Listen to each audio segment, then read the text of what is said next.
Hey there, folks. Welcome to Spectrum Pulse. We talk about music, movies, art, and culture, and today we're going back to country music. Talk about Tyler Farr and his debut album, Redneck Crazy. So yeah, we're coming back to country, where things have certainly escalated since the last time we talked. Now look, when I originally wrote my special comment on the state of modern country music, I did not expect any response at all, to be honest. I expected maybe a little bit of praise, a larger bit of hatred as holdover from the Justin Moore review, and then for it to sink like a stone. I did not expect to be pointed towards a growing contingent of angry country fans who are very much enraged about the state of how modern mainstream country music is progressing, or to discover that the country music feuds have been heating up in a big way all year, with more and more stars taking sides, and then to be contacted directly by the country music correspondent from Entertainment Weekly. Suddenly, I was inundated by country music news and links to underground country acts I'd never heard of and I'm really excited to check out. And it appears that my special comment might just be one of many from mainstream publications analyzing and developing on these country music feuds. A feud within country music like this hasn't been this inflamed since the early 2000s, and with the rise of social media and instantaneous responses, I can see this blowing up in a big way over the next couple of weeks, so stay tuned for that at least. But let me make this part absolutely clear. I'm still a music critic, and I'm not a gossip columnist, and my job is not to get involved in the drama of the stars or their various feuds. I stand by my criticism of certain other critics for their refusal to cover country music for certain narrow-minded reasons or whatever other nonsense they dredge up, but I found good country music in both the traditional and neo-traditional veins, and in the pop country and bro country subgenres as well. Admittedly, I've got more of a pop sensibility than most, so I might be more accustomed to find stuff that I like in the bro country subgenre, but then again, good music is good music. And as long as I can defend my critical opinions on why I like their material, I'm going to be fair with my coverage regardless of the genre that it's in. So, when I heard about the rumblings against Tyler Farr's debut bro country album, Redneck Crazy, I took a deep breath and tried to keep my senses. Sure, the guy basically came out of nowhere and had a slew of mainstream country songwriters behind them, and the Nashville machine was just churning out his material, and he had a criminally underwritten Wikipedia page, but maybe some of the hatred and backlash was overblown, right?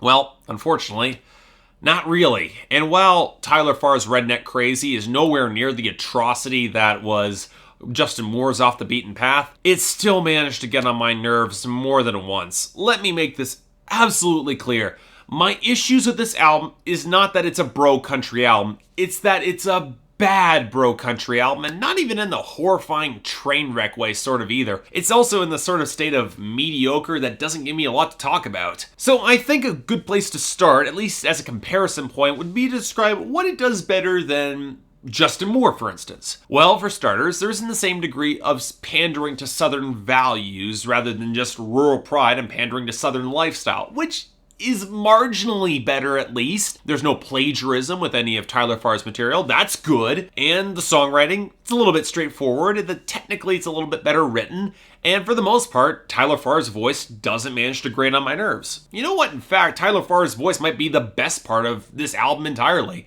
It's probably the best part of his entire presentation. The best way I could describe it would be like a husky, raspier version of Vince Gill, with audible grit yet still emotionally expressive within his range. And like with Vince Gill, it works for him extremely well on the album's two ballads, Hello, Goodbye, and Living with the Blues, the latter of which I'd probably describe as the best song of the album. It's stripped down, it's intimate, and while I'm not really a fan of white guys with acoustic guitars, Tyler Farr sings with a lot of genuine emotion here with which I could really empathize. Now, I'll admit his vocal range isn't the greatest, and I don't think he delivers a lot of his songs with a lot of excitement or raw energy, but you know what? At these particular songs, you don't need that, and he's good at what he does here.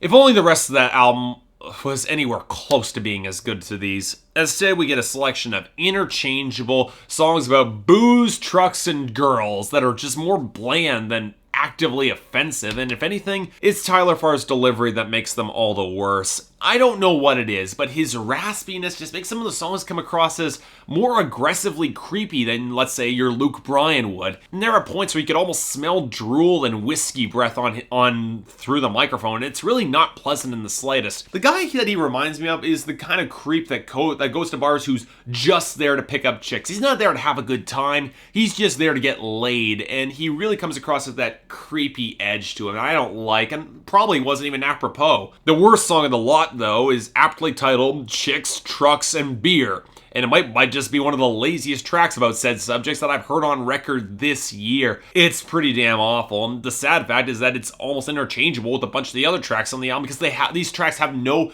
literate personality behind them. What also doesn't help matters is that the instrumental production and instrumentation quality is just all over the place on this album, and not in a good way. A third of the time it feels like reasonably authentic traditional country, but the other third tries to go for rock and has no idea how to balance the electric guitars in the mix, and the final third goes for a smoother pop production that just feels really out of place, particularly when placed up against Tyler Farr's raspier vocals. It's a bad contrast when you try to have smooth production compared to his delivery, which is more suited to probably outlaw country in comparison with anything else. Now, the biggest problem here is the guitar placement within the mix. Sometimes it's at the front and attempting to bring up some serious grit, yet has nowhere near the heaviness of Chris Young, and thus really doesn't come across as all that effective. And just sometimes it's shoved to the back and just roars to life with this strangely muted quality that just contributes nothing to the mix overall. If you want to bring these harder rocking guitars in, at least bring them in with some edge and personality. All this adds up to an album that just feels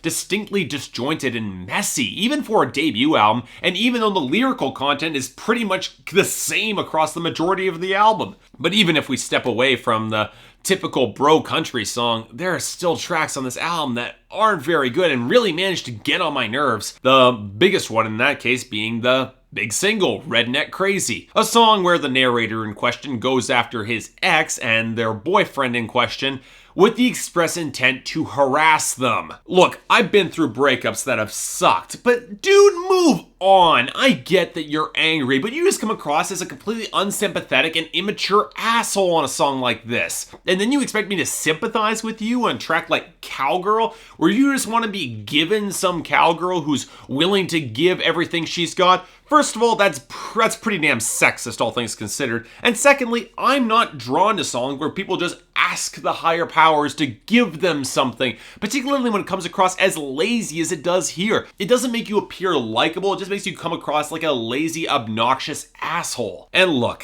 if Billy Currington got bro country right by some standards, Tyler Farr just gets it all wrong. Sure, he's somewhat sympathetic on the ballads, but those are spaced out between these leering, sleazy, and ultimately shockingly forgettable bro country tracks that just do nothing to paint him as likable. And like Luke Bryan before him, he seems to only be having any sort of a good time when he's drooling over some country girl. Really, the rural pride elements on this album didn't bother me nearly as much as compared with how tedious and bland this album was, only really standing out when it found ways to piss me off. And combined with the lackluster instrumentation and seriously messy production that really showed a lot of inconsistencies across the board and only highlighted how disjointed and how many other songwriters were involved in the creative process here, yeah, this album gets its 4 out of 10. Look, if you're looking for substandard songs about beer, cars, and girls in this genre, I guess in between your Luke Bryan and your Jason Aldean, I guess this album is for you. But otherwise, yeah, avoid this. Avoid this album. So yeah, another negative review, but these ones happen, and I can't expect the follow-up to be any good, but once again, I can take it.